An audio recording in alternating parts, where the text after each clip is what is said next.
Vamos a comenzar.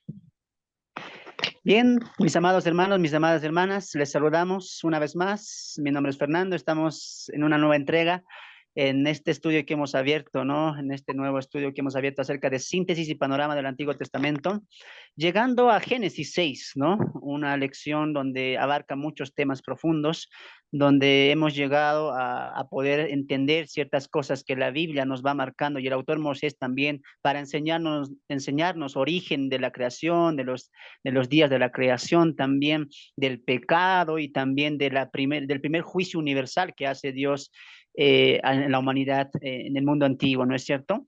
Ahora, cuando llegamos a Génesis capítulo 6, varias propuestas, eh, tal vez ideas surgen, ¿no? Por el pasaje que tal vez hoy vamos a tocar antes de ver lo que el diluvio realmente es en el capítulo 7 para adelante.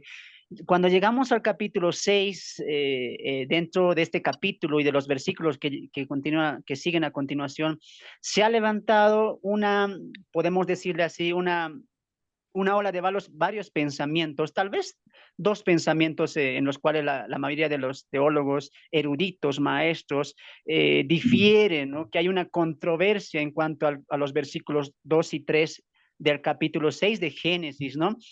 Nosotros estamos llegando al capítulo 6, hoy hemos llegado al capítulo 6 para entrar a ver el punto del diluvio, y queremos a ti animarte a poder estudiar juntamente con nosotros y que hoy también sea de edificación. Seguramente aprenderemos mucho, la palabra será de mucha edificación y el conocimiento irá aumentando, pero todo esto recuerden que se lleva a una formación bíblica para el servicio de Dios.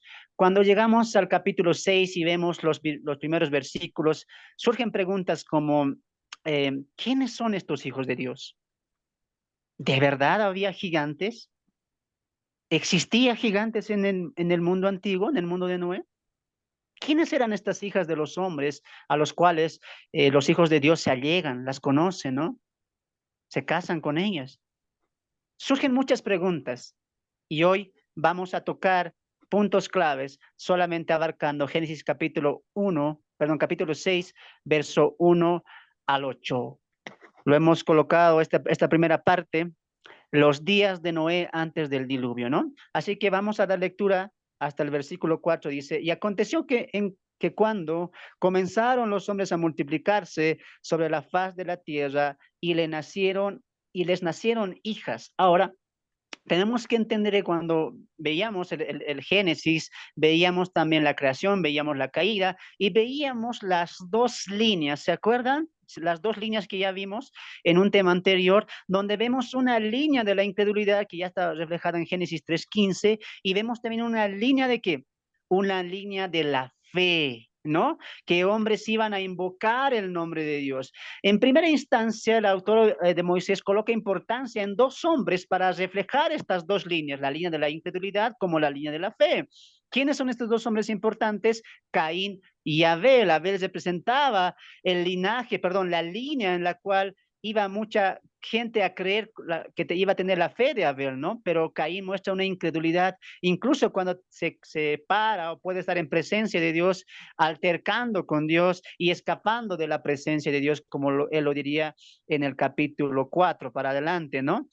Ahora, cuando Caín mata a Abel, Dios bendice nuevamente a Adán y Eva con el nacimiento de Set, y es que Moisés está colocando importancia en estas dos líneas, la línea de la incredulidad y la línea de la fe. Ojo que no son descendencias, son líneas, ¿no? Son dos líneas que van a ir marcando no solamente en el Génesis, sino también a lo largo de toda la Biblia. Para eso te invito a que puedas ver el video pasado que hice hablando de las dos líneas del Génesis 4. Muy bien, cuando llegamos a esto vemos que la historia para en estos tres hijos y dice, estos son los descendientes de Set, y empieza a nombrar Moisés en el capítulo 5 a relatar toda la descendencia de Set, así como lo ha hecho en el capítulo 4 la descendencia de Caín, quien edificó una ciudad llamada Enoc. Vemos también en el capítulo 5 del Génesis que surgen nombres muy importantes, hombres y nombres muy importantes, ¿como cuál? Como Enoc, ¿no? Sabemos que Enoc caminó con Dios, fue un hombre que estaba constantemente en comunión con Dios y dice que Dios se lo llevó y no vio muerte, ¿no es cierto? Pero también aparece un hombre llamado Lamec, Lamec quien tendría esa confianza siguiendo la línea de la fe, creyendo en Dios, en Jehová, y él diría en el 5:29, llamando a su hijo Noé, diciendo, este nos aliviará de nuestras obras y del trabajo de nuestras manos a causa de la tierra que Jehová maldijo. Mira cuántos años han pasado, cuánta descendencia ha pasado, y este hombre, Lamec, dice, aún sigue esperando la providencia, la misericordia, y que Dios pueda restaurar su comunión como la comunión que tenía con Adán y Eva. ¿Te das de cuenta? Está viendo dos líneas. Por un lado está creciendo, ¿qué? La línea de ¿qué? De Caín, de la incredulidad, hombres perversos, hombres corruptos. Ahí vemos al primer hombre que tiene dos mujeres, que golpea, que hiere, la rebelión, había enemistad, había pleito, no. Por un lado está creciendo todo eso, pero también Dios está teniendo que un remanente, hombres fieles que todavía están elevando su voz y buscando a Dios para tener comunión y restablecer la comunión que el hombre ha perdido tras la caída de Adán y Eva, ¿no? Después de este hombre llamado Lamec viene este hombre clave, Noé, ¿no?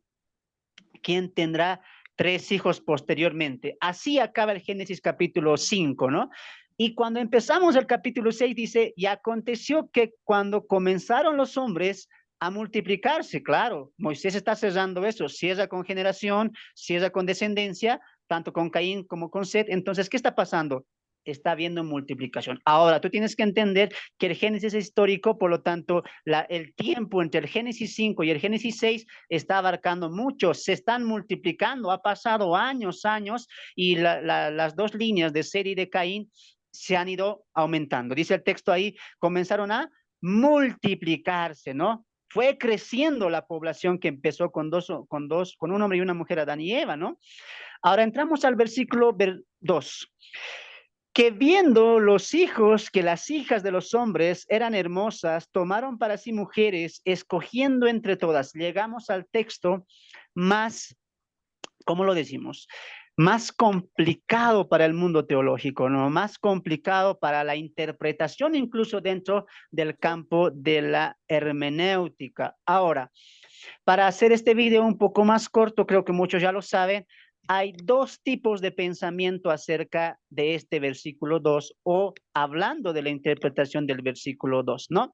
Por un lado, hay un grupo de creyentes, maestros, eruditos, que aplican a estos hijos de Dios como los descendientes de Set, y también hablan de la otra línea, en este caso las mujeres, dice ahí, las hijas de los hombres, dice que estas mujeres son las cainanitas, ¿no? Las cainanitas. Entonces ahí vemos dos líneas. Por un lado, muchas personas, hermanos, sus audios, por favor, controlen sus audios. ¿Quién está ahí con audio? Por favor, cierren. Entonces vemos ahí, un grupo, ¿qué cree? ¿Qué cree un grupo? No, estos son las dos líneas reflejadas, dice, ¿no? Estos hijos de Dios son los setitas, la línea de la fe, y estas dos también, ¿quiénes serían? ¿Mm? Las mujeres serían las hijas de los cainanitas, ¿no? Las hijas de los cainanitas. Ahora, es importante entender eso, ¿no? ¿Y cuál es el otro punto? ¿O cuál es la otra perspectiva? La otra perspectiva es que muchos teólogos aplican a que esto se refiere a demonios, ¿no? Demonios que tomaron cuerpos humanos y engendraron en mujeres humanas y así pervertieron toda la población, ¿no? Todo el mundo antiguo. Ahora, hay que poner importancia a dos cosas ahí, ¿ya? Vamos a colocar importancia a esas dos cosas. Muy bien, vamos primeramente a ver el primer punto. En el mundo teológico, amados hermanos, la postura que maneja de que son descendientes de los setitas y de las cainanitas ha sido muy rebatido, incluso ha sido muy poco valorado. ¿Por qué? Porque lleva muchas contradicciones. Por ejemplo, para ser claro o para ser tal vez de una manera observativa o resumida este punto de los setitas y las cainanitas, el punto es cuál, que ellos dicen, muy bien, de los setitas, porque dice el texto, cuando nació Set, los hombres empezaron a invocar el nombre de Dios, esta es la línea o la descendencia de la fe, dicen, ¿no? Y de Caín, lo contrario, la de la incredulidad. Entonces, el pensamiento que dice que en el versículo 2 se aplica a las setitas y a las cainanitas es la siguiente. Set nació y todos los descendientes de Set tuvieron fe. ¿Eso qué se llama? Línea, ¿no? Descendencia de la fe, ¿no? Y estos son hombres de fe, setitas, se juntaron, se mezclaron, se casaron, tuvieron relaciones íntimas ¿con quién? Con las cainanitas que eran ¿qué? Incrédulas, paganas, eran corrompidas porque venían de la línea de Caín, ¿no? Pero muchos teólogos han rechazado esto, ¿sabes por qué? Porque en toda la Biblia, en todo el panorama de la Biblia, en todo lo que la Biblia enseña, nunca la Biblia enseña que la fe se transpone, la fe se puede heredar de manera sanguínea, ¿no? ¿Qué proponen este grupo? Dice, Seth nació y su hijo le transfirió de una manera herética, con herencia, perdón, su fe.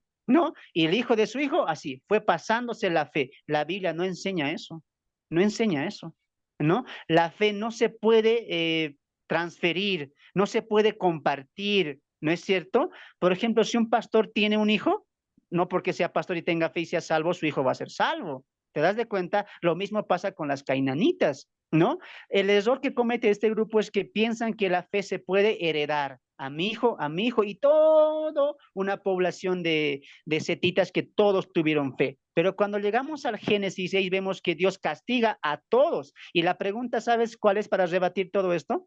A ver, si los setitas, toda la línea de Set era la línea de la fe, que todos tenían fe, perdón, ¿por qué Dios solamente preserva a Noé? Si decimos que la línea de Set eran todos hijos de la fe, supuestamente por herencia, ¿por qué Dios no preserva esa línea? ¿Por qué solamente preserva a Noé cuando Dios rehace todo el mundo, no?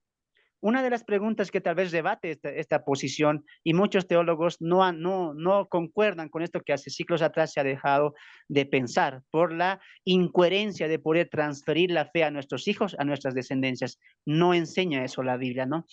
Por otro lado, la postura más fuerte, la postura más letal, más tajante o más conocida y más aceptada dentro de la teología, dentro del mundo cristiano, hablando de esto de los hijos de Dios, es la postura de que estos son demonios, ¿no? Que estos son demonios. ¿Qué es lo que propone esta postura de los demonios, no?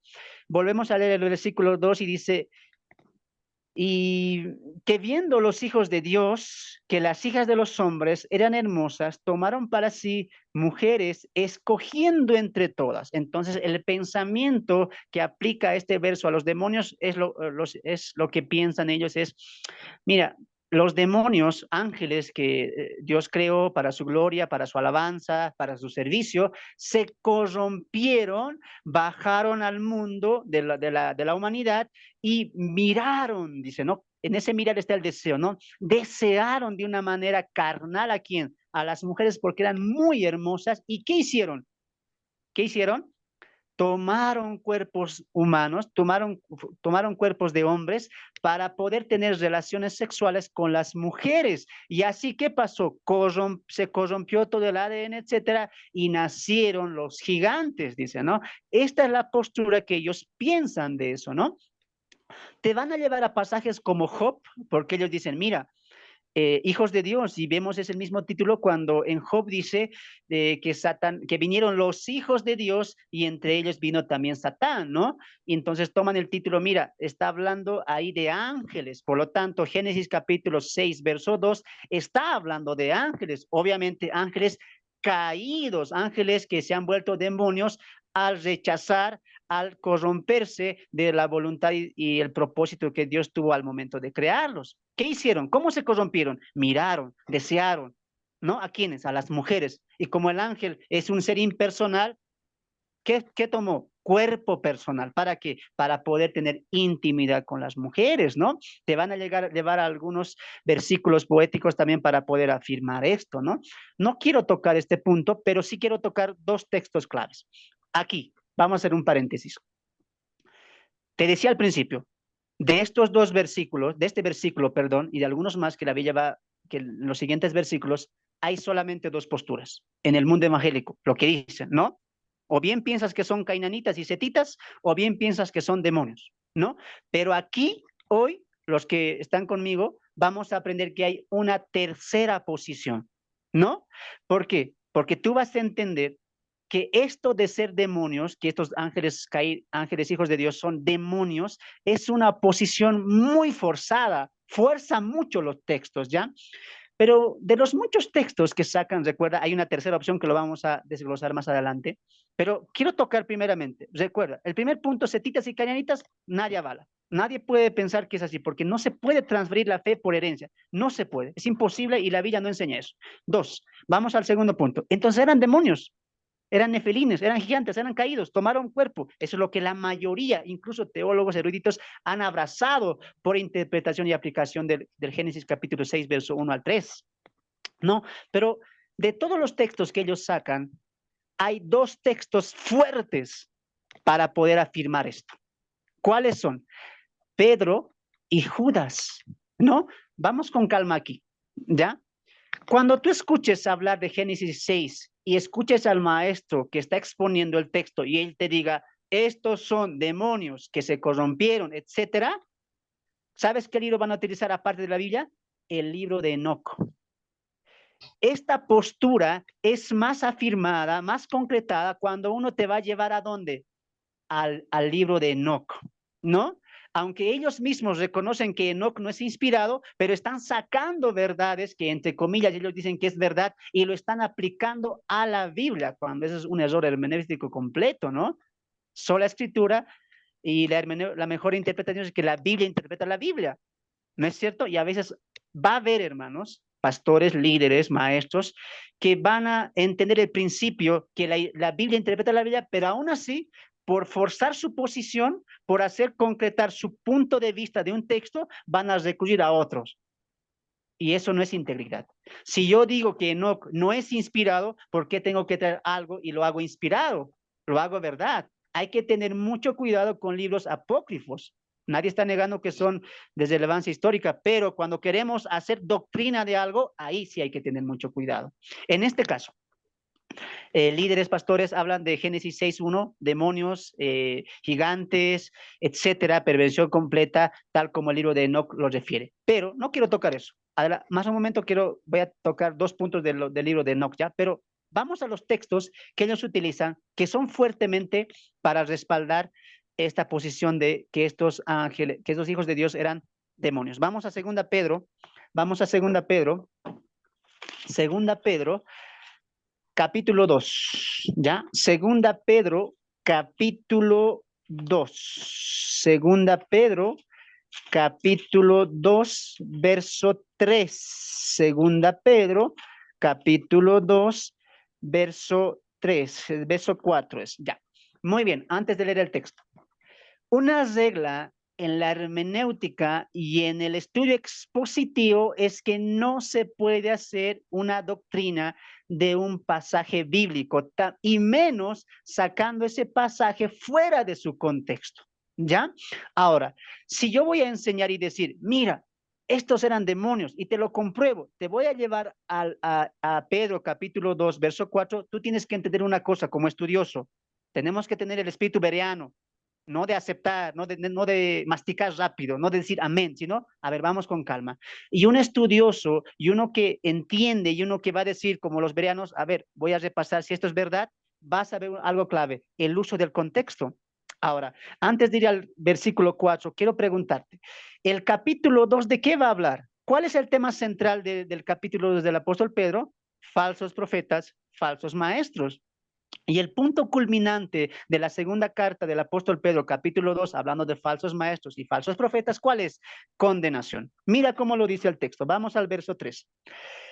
Y por avaricia, está hablando ya de los falsos maestros, y por avaricia harán mercadería de vosotros con palabras fingidas sobre los tales. Ya de largo tiempo, subraya esto, la condenación no se tarda y su perdición no se duerme. Atentos. De aquí para adelante, aquí Pedro ya coloca una línea. ¿Cuál? Condenación. Y esta no se tarda, esta va a venir. ¿De qué va a hablar Pedro de aquí en adelante? De una condenación, de una retribución, del juicio divino, ¿ya? Y va a colocar ejemplos. Vamos con el primer ejemplo. Porque si Dios no perdonó a los ángeles, que pecaron, sino que arrojándolos al infierno, los entregó a prisiones de oscuridad para ser reservados al juicio. Una persona que dice, no, estos son demonios, te va a llevar a 2 Pedro 2:4, y ¿sabes lo que te va a decir? Mira, ¿sabes cómo Dios los castigó? ¿Qué dice el texto ahí? No los ha perdonado a estos ángeles que pecaron, dice. No los perdonó. ¿Cómo lo que cometieron en Génesis 6, que era involucrarse con la raza humana, deteriorando el ADN, Dios los ha castigado, los ha metido en prisiones de oscuridad. Pero solamente el texto desmiente eso. ¿Sabes por qué? Porque ¿qué dice el texto? Está bien, está hablando de ángeles, pero mira, porque si Dios no perdonó a los ángeles que pecaron, hasta ahí se puede aplicar a Génesis 6, si le damos el beneficio de la duda. Pero ¿qué continúa? Sino que arrojándolos al infierno, los entregó en prisiones de oscuridad para ser reservados para el día del juicio. Si podemos conectar Génesis 6, versículo 2 y 2 Pedro 2:4, tendría que decir el apóstol Pedro, mira, y no perdonó, sino que Dios hizo caer sobre ellos un diluvio para poder condenar todo lo que ellos habían hecho en su desobediencia. No dice Pedro eso. ¿Qué dice? Los encerró en el infierno, en prisiones, ¿para qué? Para ser reservados. Ah, van a volver a salir, van a volver a tener un protagonismo. ¿Cuándo? En el día del juicio. ¿Sabes la artimaña que utilizan muchos a veces? Que te van a sacar un texto y lo van a forzar. Tú le dices, pero aquí está hablando de un juicio, está hablando de ángeles que pecaron y están en el infierno esperando un juicio. Ah, sí, te va a decir, pero te van a llevar al siguiente verso. ¿Para qué? Para forzar con lo que está pasando en Noé. Mira, y si no perdonó al mundo antiguo, sino que guardó a Noé, y el que está explicando, ¿qué te dice? Ahí está. ¿Está hablando o no está hablando de Noé? Y mira, los ángeles. Ah, y uno que no entiende, que no sabe el contexto, que no sabe el tema, ¿qué dice? De verdad, esto es verdad, está hablando de esos ángeles. Sí eran ángeles que han pecado. Pero a ver, mira, es fácil entender esto.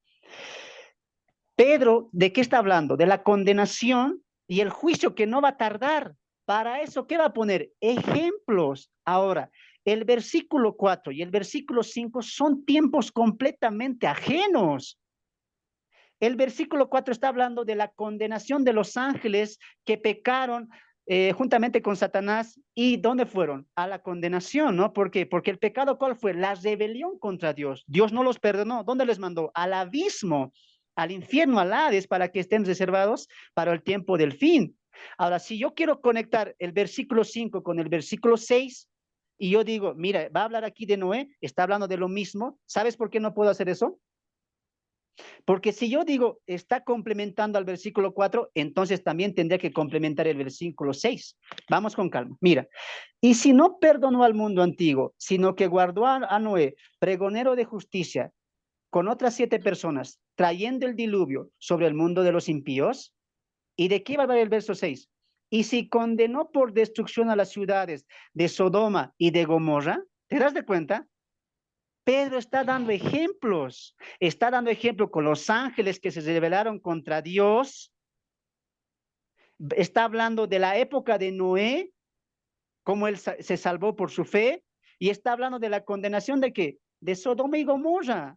Si yo digo el verso 4, el verso 5 complementa el verso 5, está hablando de la misma época, ¿por qué el verso 6 está pasando a otro tema? Y mira cómo empieza la gramática. El verso 4 habla de los ángeles, sí. ¿Y qué dice el verso 5? Y sí, y sí. Está empezando por otro punto, va a ir a otro ejemplo, a otro tema. ¿Te das de cuenta? El verso 6, ¿cómo empieza? Y sí, está dando ejemplos de que de condenación y de juicio que no va a retardarse. No está conectando el verso 4 en ningún momento con con el Génesis capítulo 6, y menos para decir que son ángeles. Sería forzar el texto, sería forzarlo, porque dice claramente aquí que los envió a prisiones reservados para que, para el fin.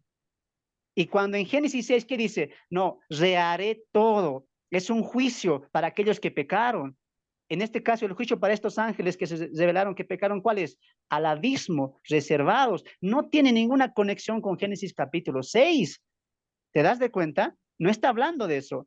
Ahora, otro texto que utilizan ellos, Judas. Judas. Vamos allá, Judas, ¿ya? Judas, capítulo, no tiene solamente tiene un capítulo, así que vamos al verso 5. Más quiero, ojo que el contexto es el mismo, sigue hablando de falsas doctrinas, falsos maestros Judas también, al igual que Pedro. Más quiero recordaros, ya que una vez lo habéis sabido, que el Señor, habiendo salvado al pueblo, sacándolo de Egipto, después destruyó a los que, subraya eso, a los que no creyeron. Y a los ángeles que no guardaron su dignidad, sino que abandonaron su propia morada, los ha guardado bajo oscuridad en prisiones eternas para el juicio del gran día, como Sodoma y Gomorra, etcétera. ¿Qué está haciendo Judas ahí? Está haciendo lo mismo, está poniendo ejemplos. En este caso también de los mismos ángeles que está hablando el apóstol Pedro. Pedro no está hablando de Génesis 6 diciendo esos ángeles que eran corruptos, que han pervertido a las mujeres, Dios los ha prisionado. No está diciendo eso.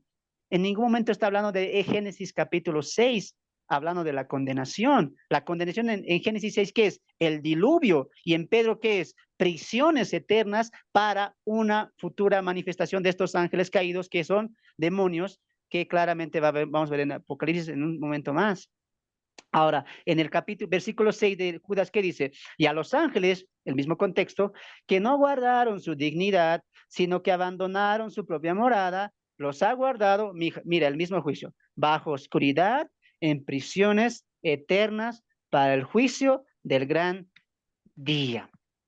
De todos los textos que saca esta postura de que son ángeles caídos, demonios, son estos dos textos los que más fuertemente cimientan esta enseñanza o esta doctrina que realmente es equivocada. ¿Por qué? Porque mira, para empezar, los demonios no pueden tener relaciones sexuales. Además, el texto en Génesis dice que se casaban, tomaban mujeres y el idioma, perdón, y el lenguaje ahí en el original es que se casaban, se juntaban. Y tú no puedes ver demonios casados con mujeres. ¿Te das de cuenta? Además, la postura que manifiesta esto, que propone esto, ¿sabes qué dice? Producto de estos, producto de esta unión entre demonios que se tomaron forma de hombre y mujeres bellas, hermosas, ¿qué nacieron? Gigantes, nefilim, caídos. Y el que predica esto, enseña esto, ¿qué dice? Ahí se corrompió todo el ADN. Ahí se corrompió. Empezaron a nacer gigantes, hicieron corrupción, había destrucción, había una totalmente corrupta estaba la tierra, tanto que Dios dice, reharé todo. Ahí se produce el diluvio. Esa es la postura que ellos tienen. Pero a ver, mira, habría que hacernos preguntas como la siguiente. Si el de la unión, aunque el texto no dice eso, si de la unión de estos ángeles caídos y la unión de mujeres humanas han nacido gigantes, y esta es la pregunta que no pueden responder esta postura, ¿por qué vemos gigantes en Éxodo, en Deuteronomio? Porque ellos te van a decir gigantes, y vemos en la Biblia gigantes, ¿sí o no? Sí, pero no saben explicar eso. A ver, si había gigantes, perdón, si el fruto o la procreación de la unión de estas dos personas, demonios, ángeles caídos y mujeres humanas, ha dado por fruto gigantes, y Dios dice, reharé, no queda nada más, no queda ninguna línea, no queda ninguna descendencia, solamente a Noé y su familia. ¿Por qué después vemos sigue gigantes? ¿Por qué lo vemos? Y no saben explicar eso. ¿Sabes cuál es la otra postura para afirmar eso? Nuevamente Satanás envió ángeles y volvieron a tomar mujeres. Eso es lo que ellos te van a decir. ¿Qué están haciendo ahí? Están alegorizando, están inventando ahí supuestos. ¿Para qué? Para afirmar la verdad que ellos plantean. ¿Te das de cuenta? Y muchas veces forzamos el texto, forzamos historias para para que la Biblia diga lo que nosotros pensamos. Ahora, quiero citarte lo que ellos citan. Acá acabo de tener el documento, citando lo que ellos citan, lo que dice Enoc. Ya quiero citarte lo que dice Enoc capítulo 6, verso 1 al 4. Escucha atentamente. Y si tú lees esto, te ¿cómo te digo? Te afirmas y dices, sí, eran demonios. Porque ¿qué dice Enoc 6, 1 al 4? Escucha. Si pues cuando los hijos de los humanos se hubieran multiplicado, está leyendo Enoc, está citando el Génesis 6, y les nacieron en esos días hijas hermosas y bonitas, y los ángeles, hijos de los cielos, las vieron y las desearon, y se dieron entre ellos, y se dieron entre ellos, vamos, escojamos mujeres entre las hijas de los humanos, y engendremos hijos con ellas. Entonces, Samayasa, su jefe, les dijo, temo que quizá no queráis realmente realizar este hecho, y yo seré el único responsable de este gran pecado. Pero todos le respondieron, hagamos todos un juramento y prometámonos todos con una maldición de por medio para no retroceder del cometido, sino ejecutar realmente este hecho. Escucha esta parte, Enoc 7, 1 al 6. Estos y todos los otros con ellos tomaron mujeres, cada uno escogió una y comenzaron a ir hacia ellas y a tener comercio con ellas y les enseñaron los encantos y los encantamientos y les enseñaron el arte de cortar las raíces y la ciencia de los árboles. Así pues, estas concibieron y pusieron en el mundo grandes gigantes. Hermano, quiero ser claro aquí. Estos estudios y este ministerio tienen un principal propósito. ¿Cuál? Hacer de ti un estudioso bíblico y no tragar cuento, no decir amén a cualquier cosa. Por más erudito, por más teólogo, por más hombre prestigioso que parezca, muchas veces tienen posturas que contradicen contra los principios bíblicos. La Biblia se interpreta sola y la Biblia es la única que tiene estos importantes principios: inerrancia, infalible. La Biblia no se equivoca. Los otros libros sí se pueden equivocar. ¿Sabes qué? A mí me entristece mucho. ¿Sabes por qué? Porque uno dice, bueno, todos creen que son demonios. Yo no voy a contradecir a tal teólogo porque es muy bueno. Entonces, le digo amén. Además, me ha sacado Enoc 6, 1 al 4 y Enoc 7, 1 al 6. Y ahí dice, ¿no ve? Dice que eran gigantes, que las tomaron y dice que tenía un jefe. Ahora te voy a colocar una pequeña ilustración acerca del libro de Enoc. ¿Has leído Enoc? Los que han leído me van a dar la razón. Porque Enoc habla de una manera muy fantasiosa y apocalíptica su escrito. Él dice que es el mediador entre Dios y los vigilantes. ¿Sabes cuál es la idea? Porque es bonito que alguien te diga, mira, eran ángeles caídos. Es más, te voy a citar Enoc y te citan, pero no te dicen qué propósito principal tiene Enoc. Antes de este capítulo, ¿qué dice? Y yo te voy a leer un capítulo después del versículo, el capítulo 14 de Enoc. Es que a veces sacamos textos como Judas, como Pedro, para que, ve, eran ángeles, ve, eran demonios, ve, era esto, ve, era lo otro, han dejado su dignidad y que torcemos el texto para que diga una verdad, cuando Génesis no está diciendo eso, no está diciendo que eran demonios. Y mis hermanos que están aquí en el Zoom me van a entender porque les hice subrayar cuántas veces la palabra hombre ahí. Más de 8 veces aparece la palabra hombre en el diluvio, en Génesis capítulo 6, verso 1 al 7. El castigo era para hombres. Si hubieran sido ángeles quienes pecaron, ¿por qué Dios castigaría al hombre? No tiene sentido. Ahora, cuando utilizan Enoc, hermanos, es un libro totalmente, eh, ¿cómo le digo? Un libro que tiene mucha escritura apocalíptica, mucha fantasía. Y yo pregunto, a ver, yo pregunto a los que utilizan Enoch, porque mayormente van a utilizar Enoch. Muy bien, vamos a seguir tu lógica. Está bien, tú utilizas Enoch capítulo 6, verso 1 al 4, para afirmar que son ángeles caídos que han posesionado hombres y han tenido relaciones sexuales con mujeres y así han nacido grandes gigantes, porque ¿cuál es la idea? Enoch capítulo 7, ¿sabes qué dice? Que estos gigantes medían más de 3,000 pies, o sea, eran gigantes. Y de ahí que uno piensa, mira, había gigantes que las montañas son sus tumbas, y estos gigantes, dice Enoch, que se devoraban a los hombres, se comían literalmente a los hombres. ¿Enseña eso la Biblia? Es que, a veces, amados hermanos, ustedes futuros líderes, futuros pastores, hay que tener integridad. No porque el teólogo lo dice, porque el maestro lo dice, yo lo voy a repetir como lorito. No, tenemos que tener un espíritu bereano, repito.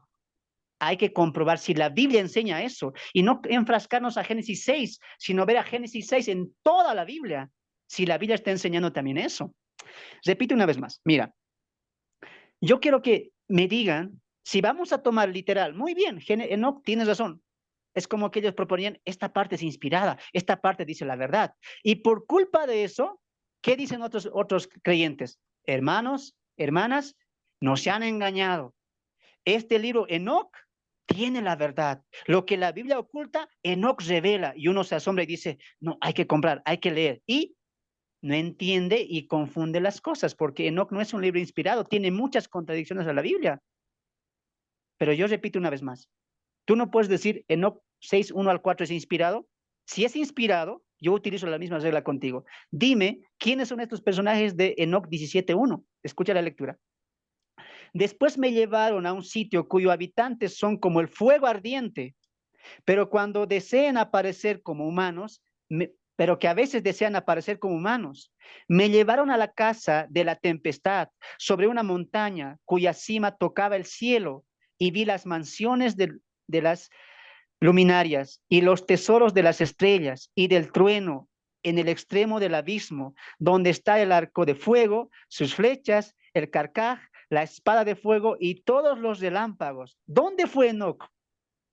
No, yo no sé a qué lugar la Biblia no enseña eso. ¿Sabes qué dice Enoch en el capítulo 17, verso 1 al 8? Dice, ojo que 17 está pasando después. En Génesis, en Enoch 6, él relata la condición del diluvio.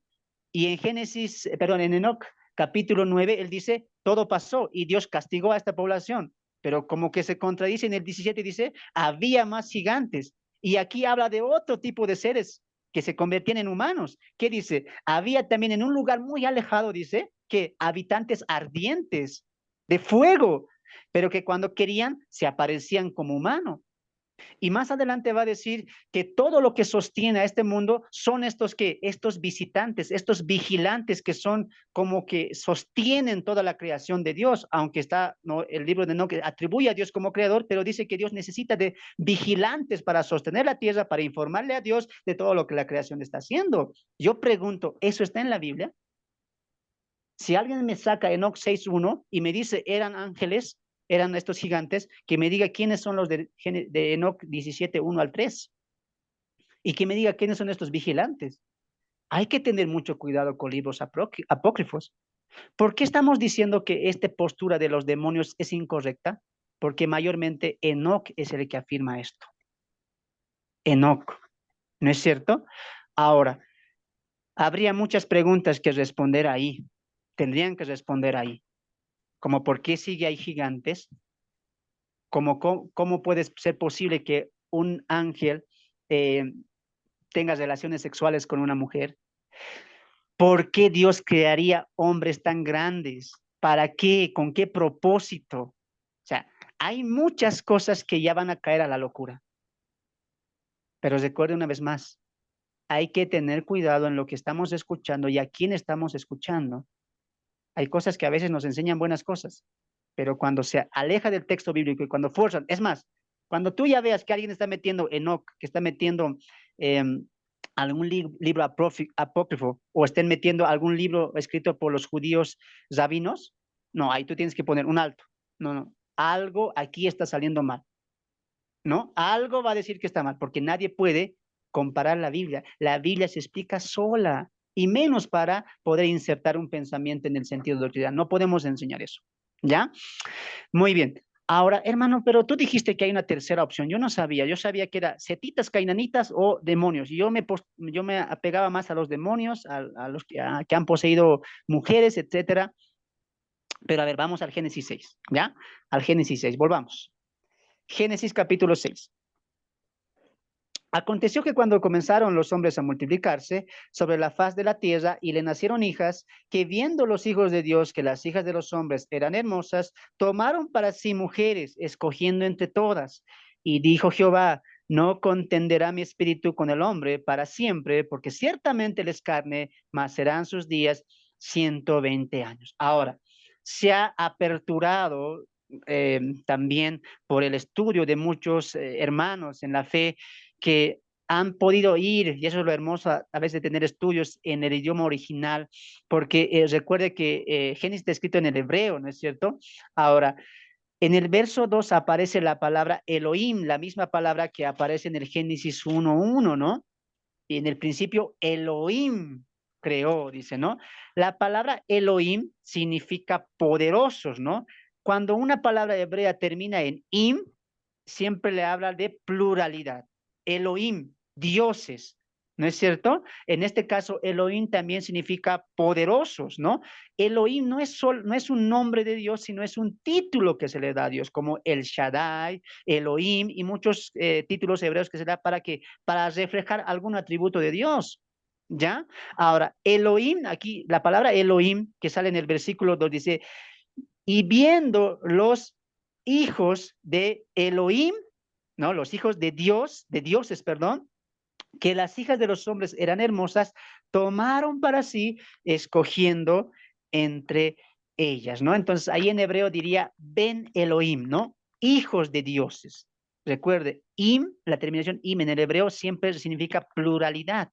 Elohim, dioses, pero a la misma vez estás connotando que el poderío, la autoridad. Por eso en Génesis 1:1 que dice, en el principio Elohim, Dios está reflejando su poder creador, ¿no es cierto? Y también aquí está diciendo, Ben Elohim, hijo del poderoso o hijo de los poderosos, ¿no?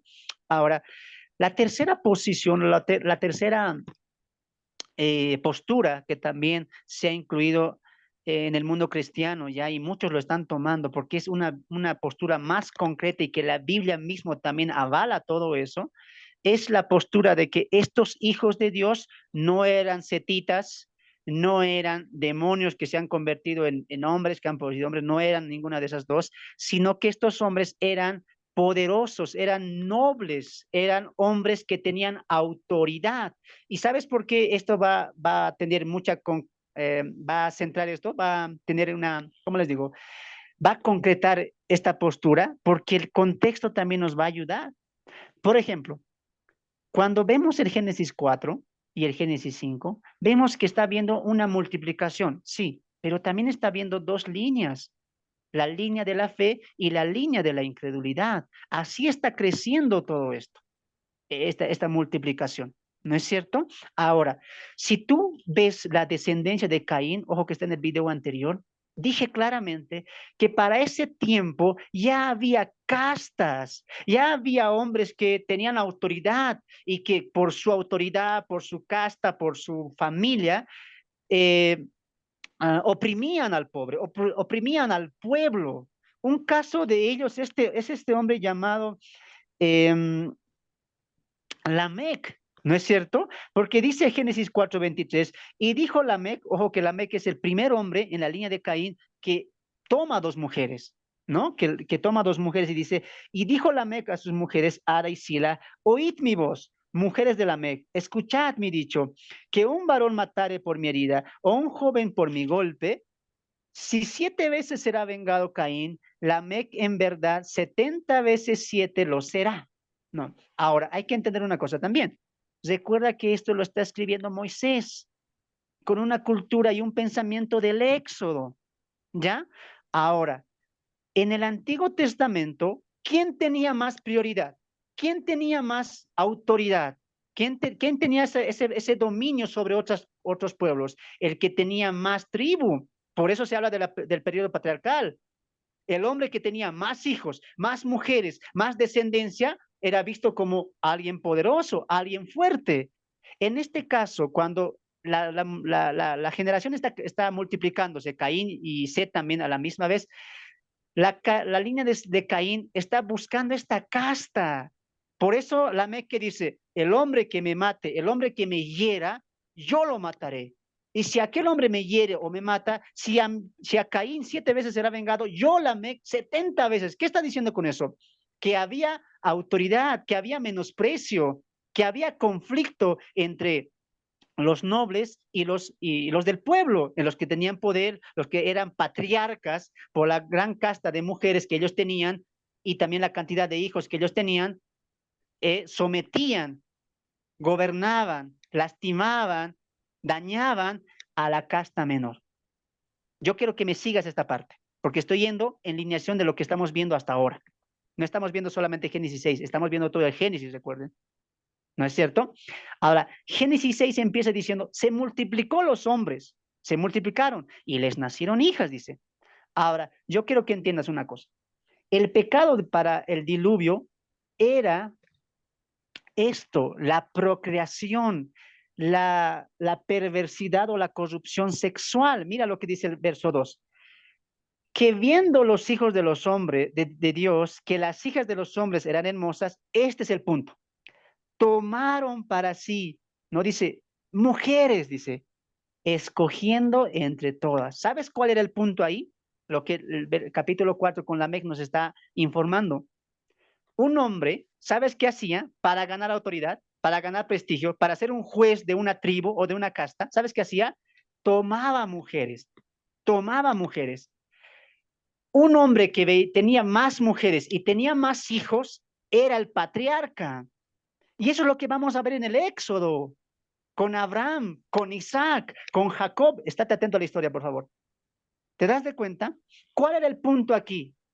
El punto era que ellos querían gobernar, querían imponer su patriarcado. ¿Y qué hacían? Esta mujer para mí, esta para mí, esta para mí. La idea cuál era? Tener descendencia, tener hijos. Por eso más adelante que dice, estos fueron los hombres valientes de renombre.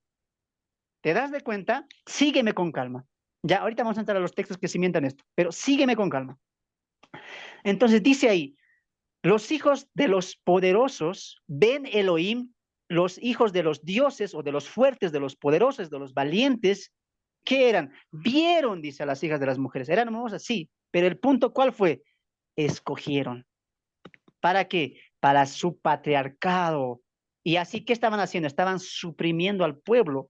Vamos a ir con la primera parte acerca de este título. Ven Elohim, ven Elohim, ¿ya? Vamos a Salmos capítulo 92. Salmo 24, Salmo 20, 29, perdón, Salmo 29, Salmo 29, Salmo 29, marca ahí tu Biblia en Génesis 6, Salmo 29, capítulo 1. Tributad a Jehová, tributad a Jehová, oh hijos de los poderosos, dad a Jehová la gloria y el poder. En el versículo 1, cuando dice los hijos de los poderosos, ahí es la misma frase, ven Elohim, hijos de los poderosos. Sígueme la idea. Por si acaso, Elohim no es el nombre de Dios, solamente es un título que muestra algo de Dios, en este caso su poder. Pero ¿se podía llamar a un hombre Ben Elohim? Sí, porque reflejaba un poderío, una autoridad, una casta grande. Espero que me esté dejando entender. En Salmo 29, uno que dice, tributad a Dios o hijos, ahí es la misma palabra, Ben Elohim, hijos de los poderosos. Vamos a Salmos capítulo 49. Salmos 49, ¿ya? Estamos yendo a la palabra Ben Elohim, ¿ya? Ben Elohim, Salmo 49. Salmo 49, verso 1. Oíd esto, pueblos todos, escuchad habitantes todos del mundo, así los plebeyos como los nobles, el rico y el pobre. Este versículo 2 va a ampliar la idea, porque recuerda que cuando se están multiplicando ya, está viendo también que, ¿cómo se dice esto? Una diferencia, ¿no es cierto? Como lo hay en todo país, ¿no? El rico, el pobre, está viendo una diferencia y la va a ver. No creas que están creciendo todos de la misma manera, están multiplicando de la misma manera. Había ya castas superiores que oprimían a las castas inferiores, hombres que hacían trabajar, etcétera. Tú sabes muy bien de eso, de la época del hombre feudal, etcétera, lo que ya sabemos también por historia. Ahora, lo mismo está pasando. Escuchen todos, plebeyos, nobles, ricos y pobres. Había una diferencia, no lo vamos a disociar, sino de casta, de autoridad. El que quería ser autoritario tenía que acoplarse, tenía que ganar adeptos. ¿no es cierto? Hombres que también tengan castas grandes y así que gobernar ese mundo primitivo que estaba empezando a suceder en la historia humana. Entonces, volvemos al Génesis. Recuerda, Ben Elohim significa hijo de poderosos, hijo de fuertes, y está diferenciando una casta, una diferencia en la civilización humana. Volvemos a Génesis 6. Génesis 6. Ya, volvemos a Génesis 6. Volvemos a leer. Que viendo los hijos de Dios, Ben Elohim, hijo de los poderosos, que las hijas de los hombres eran hermosas, ¿qué hicieron? Tomaron para sí mujeres, escogiendo entre todas. ¿No es cierto? Entonces, la palabra Ben Elohim significa hijos de fuertes, hijo de los poderosos. Vamos a un salmo más aquí, ¿ya? Vamos a un salmo. Salmo 82. Salmo 82, vamos, un momento. Anótate los textos, hermanos. Salmo 82, ¿ya? Estoy cimentando esta postura. Ojo, Salmo 82. Dice el texto así, sígueme con tu Biblia ahí. Dios está en la reunión de los dioses. Ben Elohim. En medio de los dioses juzga. ¿Hasta cuándo juzgaréis justamente y aceptaréis las personas de los impíos? Ahora, quiero que notes una cosa aquí. Recuerda que estamos en la palabra Ben Elohim. En el Salmo 82 dice que hay dioses.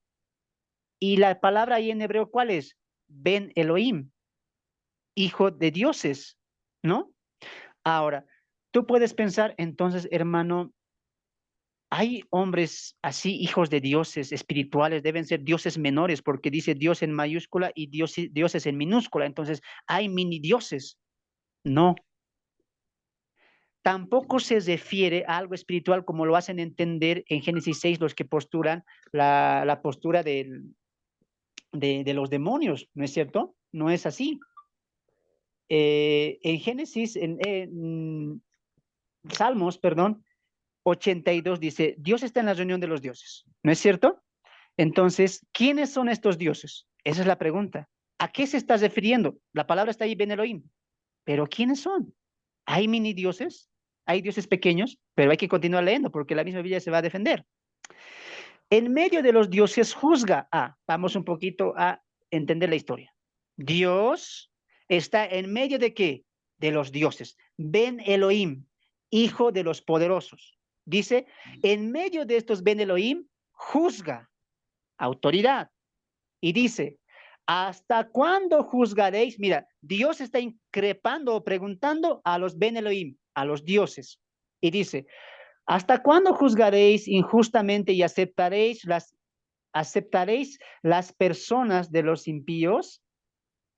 Defended al débil y al huérfano, haced justicia al afligido y al menesteroso. Librad al afligido y al necesitado. Libradlo de la mano de los impíos. No saben, no entienden, andan en tinieblas, todos los cimientos de la tierra. Y yo dije, vosotros dioses sois, y todos vosotros hijos del Altísimo. Quiero que entiendas una cosa ahí. Voy a un poco narrar la historia. Dios está en medio de los dioses. Dice el texto ahí, Ben Elohim, en medio de los hijos de los poderosos. ¿Ya? ¿Qué está reprochando Dios? La manera en que estos Ben Elohim, estos hijos de los poderosos, están juzgando. ¿Por qué están juzgando impíamente, injustamente? ¿Por qué lo están haciendo? Están defendiendo, no están defendiendo al débil ni al huérfano, ni están haciendo justicia con el menesteroso ni el afligido. ¿Qué pasa con ustedes? Les está diciendo. Ahora, hermanos, hay que entender una cosa. Este término dioses, Ben Elohim, ¿sabes qué significa? Poderosos. Es decir, que eran jueces, que tenían autoridad sobre el pueblo. Y Dios increpa y les dice, ¿por qué juzgan mal? Ustedes que están levantados o tienen autoridad para el pueblo, en vez de hacerlo de una manera correcta, verdadera, hacen lo opuesto. Estoy airado contra ustedes. Muchos han tomado esto para decir, aquí estos dioses son ángeles. Son seres espirituales que están juzgando, como el libro de Enoch dice, ¿no? Eran visitantes, eran vigilantes que están ahí. Y esto también se utiliza en el libro de Enoch para decir que son vigilantes que están vigilando, sobreguardando, ¿qué cosa? A los seres humanos. Pero la pregunta aquí, ¿sabes cuál es? Cuando Dios designa autoridad para juzgar o para determinar algo para el hombre, ¿qué utiliza? Hombres. Hombres juzgando hombres. Hombres teniendo superioridad sobre hombres, ¿sí o no? Nunca Dios ha designado ángeles para juzgar a los hombres, como miente el libro de Enoch. Nunca. ¿Qué usa Dios? Hombres juzgando hombres. ¿Y cómo les llama el salmista a estos hombres que tenían prioridad, que tenían una casta grande, que tenían juicio, que tenían autoridad sobre el pueblo? Ben Elohim, hijo de poderosos. ¿Te das de cuenta? ¿Cómo sabemos que eran hombres? Continuamos y dice, verso 6. Yo dije, vosotros sois dioses, es decir, que tienen autoridad, que tienen juicio sobre el pueblo. Y a todos vosotros, hijos del Altísimo. ¿Te das de cuenta? Bel Elohim. Pero como hombres, moriréis. ¿Qué eran estos Ben Elohim? ¿Qué eran? ¿Ángeles? O como dice, no, visitantes, o vigilantes, perdón, seres celestiales que estaban juzgando a los hombres. No. ¿Qué eran? Hombres. ¿Qué dice el texto ahí? Pero como hombres, moriréis. Y como cualquiera de los príncipes. Hermanos, resumen, Ben Elohim implica hombres con autoridad, hombres jueces, hombres que se creían príncipes, que eran autoritarios sobre un pueblo. ¿Te das de cuenta? Esos son los hombres o los Ben Elohim del Génesis capítulo 6, verso 2. Con eso vamos al Génesis otra vez, ¿ya? Vamos al Génesis. Dice ahí, y viéndolos, si llevamos la idea que estamos manteniendo, que es hijos de los poderosos, hijos de los nobles, hijos príncipes, que viendo los hijos de los poderosos, que las hijas de los hombres eran hermosas, tomaron para sí mujeres, escogiendo entre todas. Y Jehová dijo, no contenderá mi espíritu con el hombre para siempre, porque ciertamente él es carne, mira, él es carne, en ningún momento vemos algo espiritual como Enoc lo transmite, ¿no? Que se denigró, etcétera, mas serán sus días 120 años. Ahora, quiero que entiendas una cosa, el verso 4 dice, había ya gigantes, que la palabra allí no es gigante por si acaso, la palabra allí es nefilim, y Nefilim no significa gigante. ¿Qué significa? Caído. Hay un error ahí de nuestra traducción en la Reina Valera. No significa gigantes, Nefilim gigantes, sino simplemente es caídos, gente corrupta, gente perversa, maléfica. Ningún momento el original dice gigantes, dice Nefilim. Ahora, ¿estos gigantes dice que han nacido producto de esta unión? No, dice que ya había gigantes ahí, ya había nefilines en la tierra. ¿No? Ahora, ¿el problema cuál era? Continuamos leyendo y dice, y también después que se llegaron los hijos de Dios a las hijas de los hombres y les engendraron hijos, ahí sí hay una reproducción, hay una multiplicación, le engendraron hijos. Estos fueron los valientes que desde la antigüedad fueron varones de renombre. Ah, vamos con calma. ¿Había una unión sexual? Sí, pero no era de ángeles, pero no era de demonios que han tomado cuerpo humano y con mujer, no. Eran hombres corruptos que tenían una casta alta autoridad y que sometían a las mujeres a su antojo. Esa es la idea. No son demonios, son hombres castos, hijos de poderosos, como hijos de príncipes que decían, a ver, la del pueblo, vengan, yo quiero escoger. Y se escogían como si fuera un mercader de mujeres. ¿Para qué? Para engendrarles hijos. Y el texto que dice, estos fueron los valientes que desde la antigüedad fueron varones de renombre, que también tenían que autoridad, que también tenían un estirpe alto. Te voy a dar un ejemplo, mira. En el periodo del Éxodo del Antiguo Testamento, ¿qué ves tú? Al patriarca se le considera como la autoridad, al que hay que seguir, al que hay que respetarse o no. Ahora, el patriarca, ¿qué quiere? Hijos. ¿Sabes por qué? Porque la casta va a seguir, la autoridad va a seguir en su casta, en su hogar. Lo mismo querían estos hombres. ¿Qué querían estos hombres perversos, autoritarios, jueces que denigraban a la clase sencilla? ¿Qué querían? Tener hijos. ¿Para qué? Para no perder esa autoridad. El texto dice, eran hombres valientes y desde nombre no significa, como dicen los postulantes que aplican que es un libro son demonios, dicen que estos gigantes grandotes eran los que defendían y sacan 7 argumentos del libro de Enoc, que no eran solamente nefilines, que también estaban ahí otros 7 tipos de especies. O sea, van a rayar en el absurdo llevando a muchas conclusiones que no van a llegar a lo cierto, ¿no? Que van a rayar tal vez a muchas preguntas y dudas. Ahora, cuando tú entiendes esta postura que nosotros decíamos, eran nobles, con autoridad, entiendes, porque vemos el periodo del Éxodo y también va a pasar eso. Es más, mira cómo nos va a ayudar a entender que aquí lo está escribiendo Moisés. Moisés también escribe la historia de Abraham, ¿no es cierto? ¿Cuál era la idea de Abraham? ¿Por qué crees que tanto quiere tener hijos? ¿Por qué crees que su esposa, Sara, le dice a Abraham, Abraham, creo que Dios se equivocó, mejor tengamos un hijo y le da a su esclava egipcia? ¿Por qué crees? Porque para el patriarca era importante tener hijos, muchos hijos, para que su sistema patriarcal de cabeza, de autoridad, siga rigiendo sobre el pueblo. Ahora, esto no es locura, ¿sabes por qué?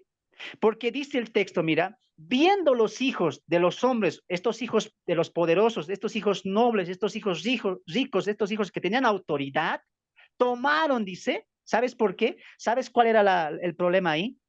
Que había mucha matanza. El punto no era el matrimonio que Dios instituyó en Génesis capítulo 2. El punto, ¿cuál era? Sexualidad desmedida y procreación. Y a mi hijo le enseño la misma maldad. Y mi hijo va a tomar mujeres, va a hacer lo que quiera. Es más, en la época, amados hermanos, había tal perversión por la sexualidad que el hombre poderoso, el hombre juez, el hombre que tenía autoridad, que tenía una casta alta, ¿sabes qué hacía? De hombres sencillos, humildes, tomaban sus propias mujeres para embarazarles, para tener relaciones sexuales. Por eso el texto dice ahí, mirando a las hijas de los hombres, las tomaron. El problema, ¿sabes cuál fue aquí? El deseo sexual. Y cuando dice el texto, tomaron para sí mujeres, en el original, ¿sabes qué dice? Se casaron con ellas, las trajeron para ellas. No pienses, como dice del pensamiento de los demonios, dice, aquí las violaron. Estos demonios forzaron a las mujeres y las violaron y les engendraron gigantes. Esa es la postura equivocada. Pero en el original, ¿sabes qué dice? Se casaron, se juntaron con las mujeres. Es decir, estos hombres poderosos, fuertes, con renombre, etcétera, se casaban con las mujeres por 2 razones: sexualidad, lujuria y procreación. Cuando una mujer le gustaba, no importaba si tenía marido, maten al marido, la mujer es para mí. Esa era la condición, esa era la causa, el problema de la corrupción sexual de la época del Antiguo Testamento de Enoc, perdón, de Noé, del tiempo prediluviano.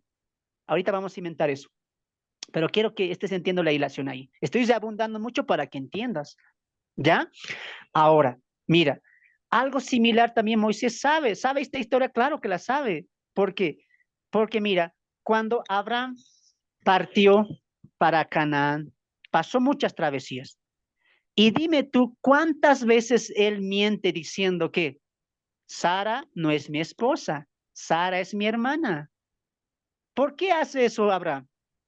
Porque el faraón, en este caso el de Egipto, ¿qué quería? Si se enteraba que Abraham era el esposo de Sara, ¿qué iba a hacer con Abraham? Lo iba a matar. ¿Te das de cuenta? Lo iba a matar. Un momento, por favor.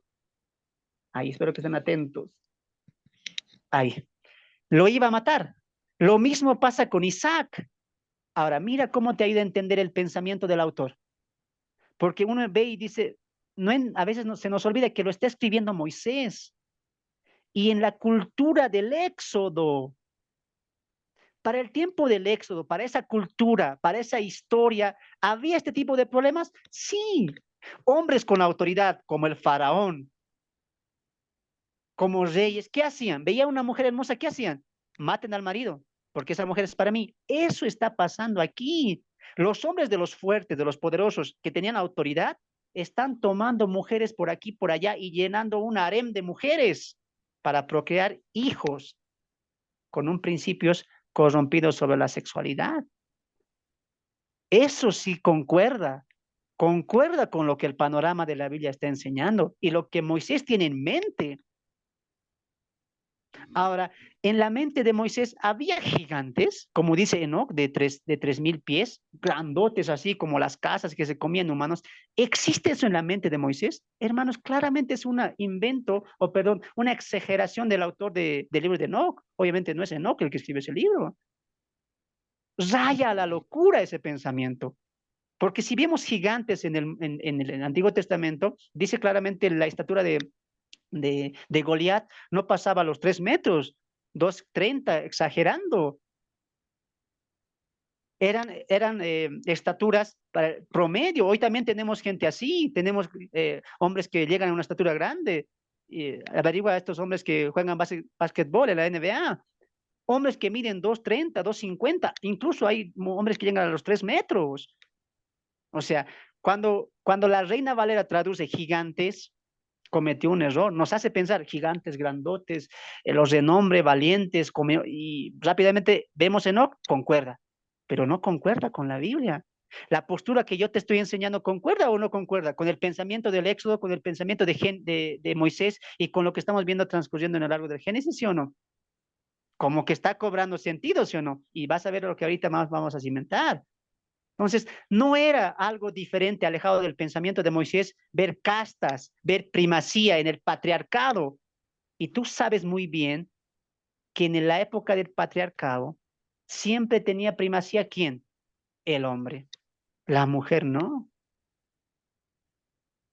Hay cosas, hermanos, que van a cimentar esta postura. Leeremos nuevamente. Repito una vez más. Gigantes, hermanos, ahí es Nefilín. ¿Qué significa? Caídos. Saca de tu Biblia o ahí colócalo, táchalo y coloca tú Nefilim o caídos. Esa es la traducción verdadera, ¿no? Entonces, no son gigantes, son Nefilim caídos, hombres corruptos, perversos, que para la época también había ya mucho, ¿no? Estamos hablando también de eso. Y dice ahí, 4, y también después que se llegaron los hijos de Dios a las hijas de los hombres y les engendraron hijos, estos fueron los varones valientes que desde la antigüedad fueron varones de renombre. Y vio Jehová que la maldad de los hombres era mucha en la tierra y que todo designio del pensamiento del corazón de ellos era de continuo solamente el mal. Quiero que me acompañes al versículo 11, del 6 al 11, capítulo 6, verso 11. Sigue conmigo la lectura. Y se corrompió la tierra delante de Dios, y estaba la tierra llena de violencia. Y miró Dios la tierra, y he aquí que estaba corrompida, porque toda carne había corrompido su camino sobre la tierra. En ningún momento habla de demonios. Siempre habla de qué? Hombres, hombres, hombres, carne, varones, hijas. ¿Quién pecó? ¿Demonios? No, hombres. ¿Contra quién? Contra hombres. Por eso el castigo ¿para quiénes? Para los hombres. ¿Te das de cuenta? Ahora, si vemos el problema del tiempo prediluviano, ¿qué fue lo que más le dolió a Dios? Esto, la gente se ha corrompido, la gente ha dejado de mirar a Dios. Escucha lo que voy a decir. Cuando un pueblo, cuando una ciudad deja de mirar a Dios, deja de creer en Dios o no lo conoce o lo quiere negar, lo aleja de su vida, ¿sabes qué va a pasar con ese pueblo, con esa ciudad? Va a entrar en la corrupción, va a hacer todo lo contrario a los designios de Dios. ¿Y qué va a pasar al final? Se va a corromper y va a pecar. ¿Y qué va a pasar? Juicio, castigo. Mira lo que dice Romanos. Marca ahí tu Biblia. ¿Qué pasa cuando un pueblo, una ciudad, un hombre se aleja de Dios? Esto va a pasar. Y esto es lo que pasó en Génesis 6. Mira, vamos a Romanos capítulo 1. Romanos capítulo 1, verso 28. Y como ellos no probaron tener en cuenta a Dios, ¿qué dijo Génesis capítulo 6, verso 11? Dejaron de mirar a Dios. ¿Qué hicieron con Dios? Dios, no sirves, no existes, para mí no estás, aquí hagamos lo que queramos, somos fuertes, somos poderosos, tenemos grandes castas, somos patriarcas, el mundo ¿qué hace? El pueblo ¿qué hace? Lo que nosotros queramos. Yo quiero esa mujer para mí, aquel a morir. ¿Qué han hecho de Dios? No te necesitamos. Solamente hay un hombre nomás llamado Noé, está ahí, creyendo en Dios. Los demás, ¿qué ha pasado? Toda carne se ha corrompido. ¿Y qué dice Romanos? Y como ellos no aprobaron tener en cuenta a Dios, ¿qué hace Dios?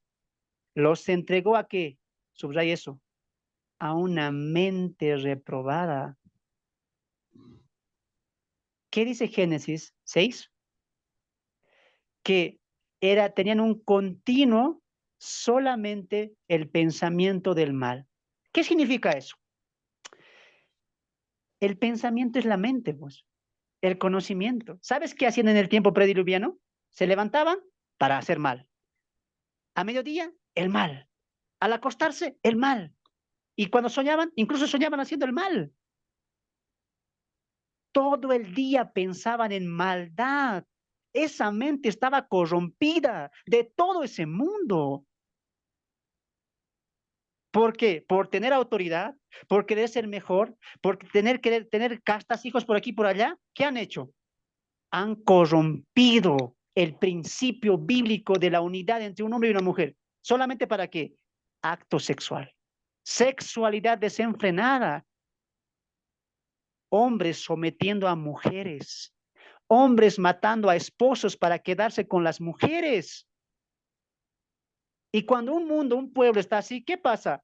Como han decidido no tener en cuenta a Dios, ¿Dios qué hace? Los entrega a una mente que reprobada para hacer las cosas que no convienen. Escucha esta parte. Estando atestados, increíble esa palabra, atestados, inundados de qué? De toda justicia. Ahora entiendes por qué solamente Noé halló gracia. Ahora entiendes por qué esto rebate la teoría de los setitas.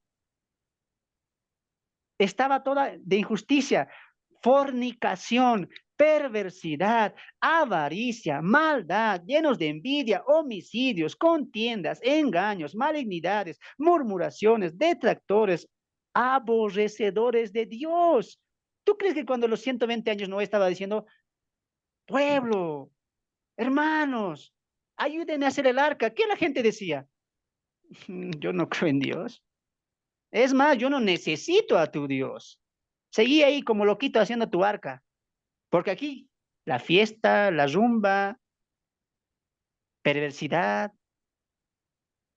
increíble, injuriosos, soberbios, altivos, inventores de males, wow, inventores de males, creaban males, desobediente a los padres, necios, desleales, sin afecto natural, implacables, sin misericordia. ¿Qué pasa cuando un pueblo se aleja de Dios, rechaza a Dios? ¿Qué hace Dios? Los entrega a una mente reprobada. Hagan lo que quieran. Pero recuerden algo, va a haber juicio. Toda corrupción, pecado, trae juicio de parte de Dios. En el diluvio, ¿qué trajo? Juicio. Hermano, no sabía que tanto era la corrupción ahí. Era. La perversidad sexual era terrible ahí. Mujeres siendo abusadas solamente para tener hijos. Recuerden una vez más, no habla el texto de Génesis 6 de violación, habla de casamiento. Pero el casamiento, ¿en qué connotación lo veían ellos? Incluso en la cultura de Moisés, en la cultura del Éxodo, ¿cómo lo veían? Procreación simplemente, Sexualidad y procreación, sexualidad y procreación. Por eso la mujer no era tan importante en la época patriarcal. O sea, hermano, me estás diciendo que en Génesis capítulo 6, verso 1 al 4, estos hombres de los poderosos se casaban por casarse y tenían hijos, tenían hijas y se seguían casando así. Eso te estoy diciendo. ¿Y sabes qué? Jesús lo va a corroborar. Vamos a Mateo 24. Mira, vamos a Mateo 24. Jesús va a hablar de esta época. Mateo 24. Mira, esto es empatar la Biblia. Esto es enseñar la Biblia. No estoy metiendo Enoc, no estoy metiendo ahí otros libros, no. Estoy yendo por los pasajes. Y quiero que tú entiendas la fluidez que está enmarcando esta postura. Mateo capítulo 24. Mateo capítulo 24. Mateo capítulo 24.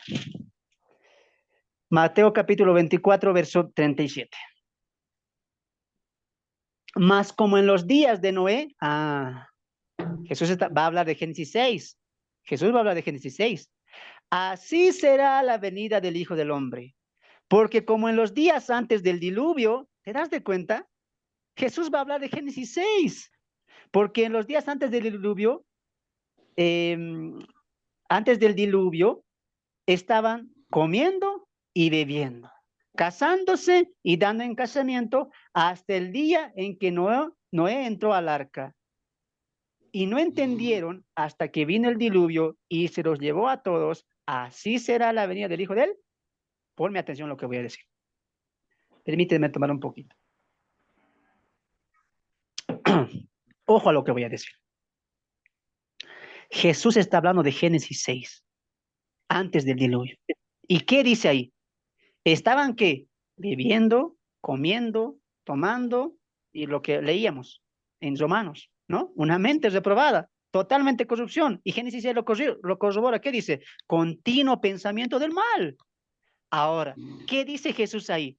No solamente dice bebida y comida, ¿qué dice? Se estaban casando y dando a casamiento. Mira, tú que has entendido lo que he ido hablando a lo largo de este estudio, vas a captar rápidamente esto. Porque uno lee esto y dice, a ver, hermano, pero ¿qué problema hay casarse? ¿Por qué aquí Jesús dice casando? ¿Qué problema? Si es casarse es hermoso, es bonito, claro, pero estamos entendiendo con nuestra mente actual. Pero recuerda que Jesús está citando el comportamiento de quién? Del Génesis 6. ¿Cuál era el problema en Génesis 6? Te lo dije. Se juntaban, se casaban una y otra vez, tenían varias mujeres. Jesús está corroborando eso. El punto aquí no es que se casaban, el punto es el por qué tomaban varias mujeres. Relaciones sexuales desenfrenadas y procreación desmedida. Y estos hijos salían o tenían el mismo comportamiento que los padres influenciaban. No creas que el hijo decía, no, papá, yo no voy a hacer lo que tú haces, yo me voy al Señor. No, eran hijos totalmente corrompidos. ¿Por qué crees que Dios dice, reharé, reharé?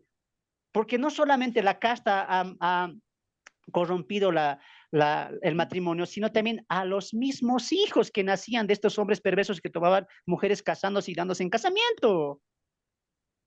Increíble. Mira, te das de cuenta que la postura que estamos tocando acá es más concerniente, más concreta a la postura bíblica.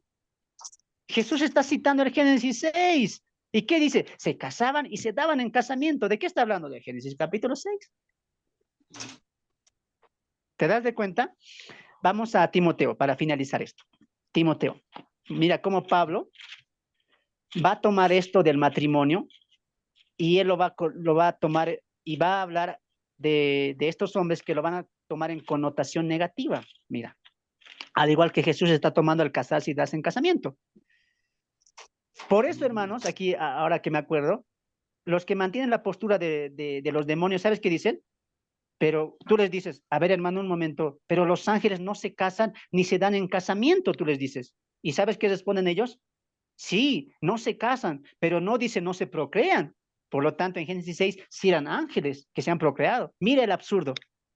Si casarse siempre implica tener relaciones sexuales. A veces, por eso les decía, van a torcer a su favor ciertas cositas. Pero aquí dice, ángeles no se casan ni se dan en casamiento. Sí, pero se les prohíbe casarse, pero no les prohíbe tener relaciones sexuales. ¿Te das de cuenta? A veces esas cositas va a pasar cuando el matrimonio conlleva relaciones sexuales. Vamos a Timoteo. Primera Timoteo, ¿ya? Primera Timoteo, capítulo 4. Ahorita me acabo de acordar este texto. Primera Timoteo, capítulo 4. Primera Timoteo, capítulo 4, verso 1. Escucha esta parte.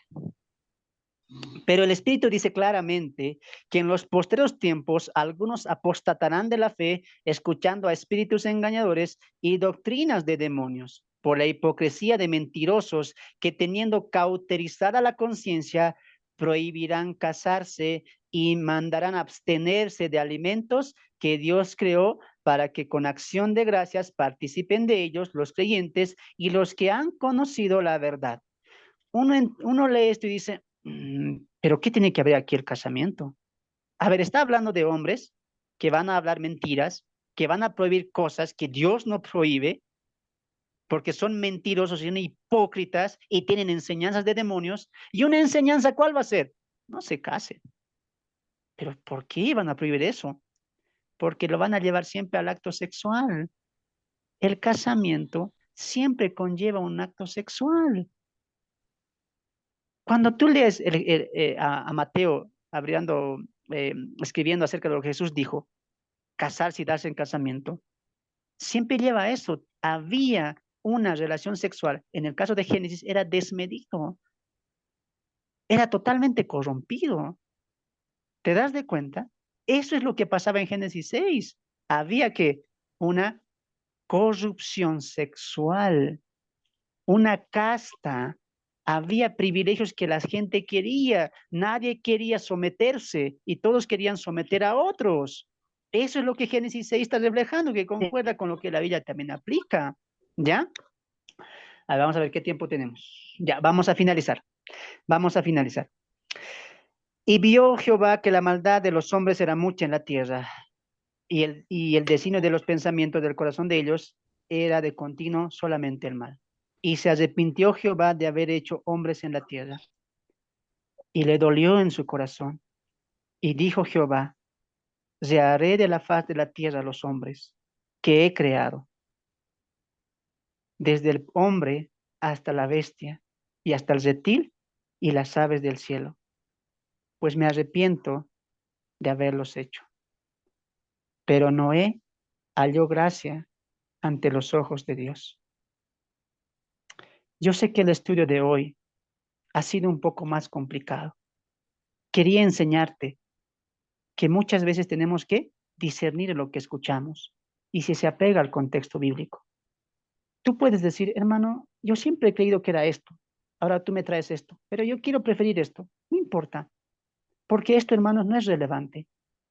Si tú crees que son demonios o que son setitas y alguien dice, no, tú me has convencido, hermano, amén. Cada uno sopese. No estoy obligando aquí, esta es la postura correcta, lo otro no crean. No. ¿Sabes por qué? Porque esto no es relevante. No es relevante. La postura que tú tengas no va a afectar a lo que la teología bíblica va a aportar después de todo esto.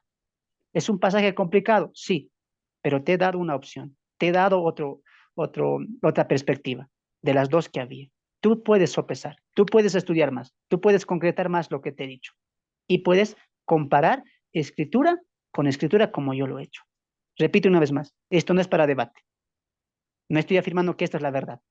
Es una postura que muchos hemos abrazado porque tiene una concordancia bíblica. Se afirma o se empata con lo que la Biblia muchas veces está enseñando y el pensamiento del autor. Ahora, cierro con esto. Como ustedes lo han visto, más allá de lo que hoy hemos hablado, el texto sigue colocando la mirada a Dios. El autor lo quiere hacer así.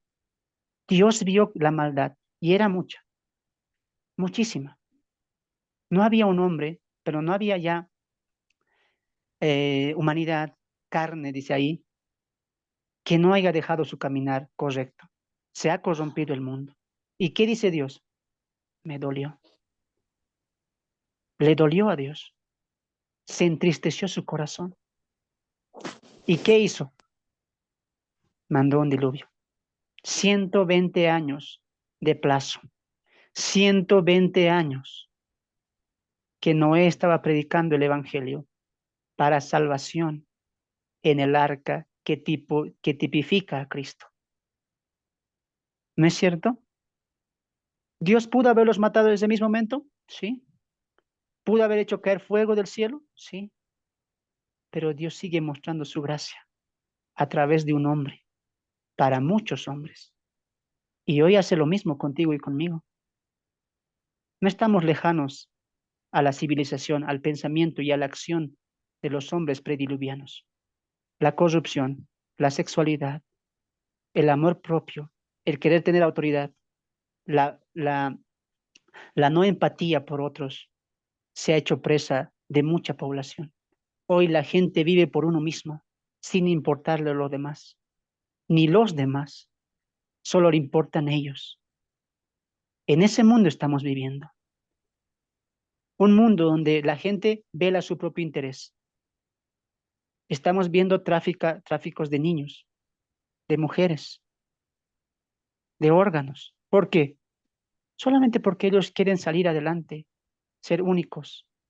La gente se está amando, han dejado el amor hacia los demás y se están amando a ellos mismos, como en el Génesis. Todos quieren tener autoridad. En ese mundo estamos y ese mundo está dejando a Dios a un lado. Pero Dios nuevamente ha mostrado su misericordia y su gracia, colocando los ojos en ti y en mí. ¿Para qué? No para que construyamos un arca, porque el arca ya está construida. Es Cristo. Nuestro trabajo es anunciar de Él. Tú eres el nuevo Noé y yo soy el nuevo Noé, que somos los atalayas y los proclamadores de la verdad. 120 años tuvo misericordia Dios para que ese pueblo se arrepintiera. No lo hizo. Han pasado 2023 años y Dios sigue mostrando su misericordia. 120 años Moisés no dejó de predicar, no dejó ni un momento el martillo y siguió trabajando en la obra de Dios. Es momento de que tú y yo hagamos lo mismo. Somos atalayas de Dios. El juicio viene y vendrá. Sigamos trabajando en la obra de Dios, anunciando el Evangelio. Este mundo pronto vendrá, verá a Dios. Como estos hombres no creyeron, no va a llover. ¿Cuándo llovió? ¿Que se inunde todo el mundo? Mentiras hablas. ¿Cómo construyes un arca? ¿Estás loco, Noé? Así también nos dicen a nosotros. ¿Arrebatamiento? ¿Todos vamos a desaparecer en un abrir y cerrar de ojos? Mucha película estás mirando. Muy bien, puedo ser loco para ti, pero mi trabajo no se basa en lo que tú pienses. Mi trabajo se trata en lo que Dios me ha mandado. Y Él me ha dicho a mí y a ti, id y predicad el Evangelio a toda criatura, enseñándoles que guarden todas estas cosas. Y yo estoy contigo hasta el fin, como lo estuvo con Noé. La gente se va a burlar como lo hizo con Noé. La gente se va a reír como lo hizo con Noé. Pero un día empezó a caer la primera gota, la primera gota. Y no paró hasta que toda la humanidad corrompida murió. Esta humanidad tiene el mismo fin. La gente no cree, la gente no quiere servir a Dios, no quiere amar con su corazón, con su alma, con su mente a Dios. No necesita de Dios mucha gente acá. Pero la verdad es que un día todo ojo lo verá y toda lengua confesará que Jesucristo es el Señor, para gloria de Dios el Padre. Para mí ha sido un placer, amados hermanos, estar con ustedes. Que Dios me los bendiga. Un tema muy importante el que hemos visto hoy. No se pierdan la segunda parte del diluvio. Vamos a hablar ahí el mensaje teológico. Hoy ha sido un momento de poder informarles también del mundo teológico y cómo muchos eruditos y teólogos ven esta postura, que tal vez hoy ustedes se han quedado sorprendidos. Pero les animo. La siguiente reunión, la siguiente clase, estaremos tocando puntos fundamentales en el diluvio.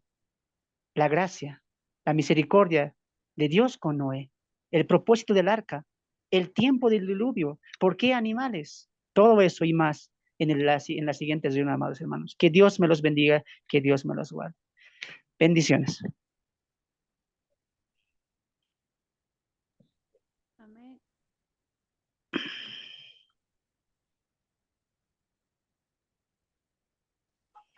Amén.